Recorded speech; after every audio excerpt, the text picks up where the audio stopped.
Ito ang sugar ko mga master, daily use sa trabaho. Yan, ito lang yung dinadaan natin. Managa natin na Shogun R125. Your model niya ay 2005.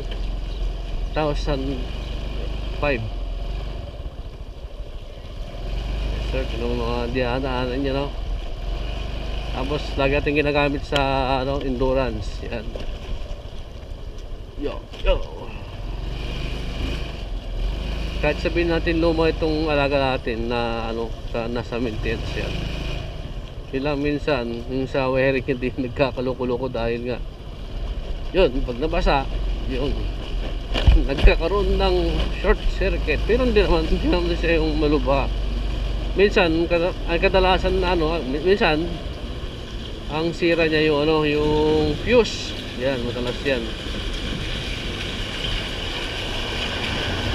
Kasi kung napansin nyo kaya ganito yung daan dito, aming dumadaan ng malaking truck. Yeah. Ayan, nalaga nating Shogun old yung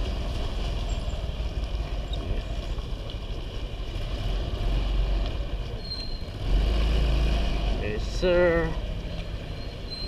Yan na naman ng ulan. Napakadilim doon. Gabi. Hey.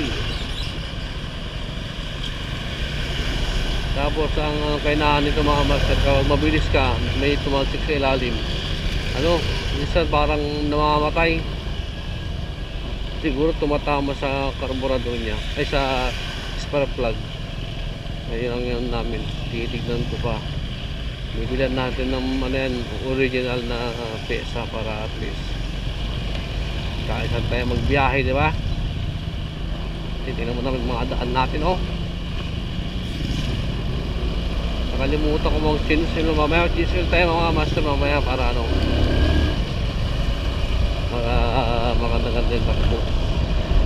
Yan sir, bye. May yung sabihin.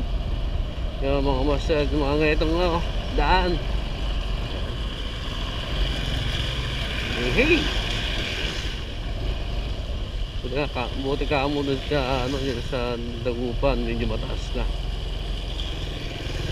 Lo itong mamamatay. Dandanan tayo. Sabik lang matikok. Sana umulan ka na kapag nasa Dagupan na ako.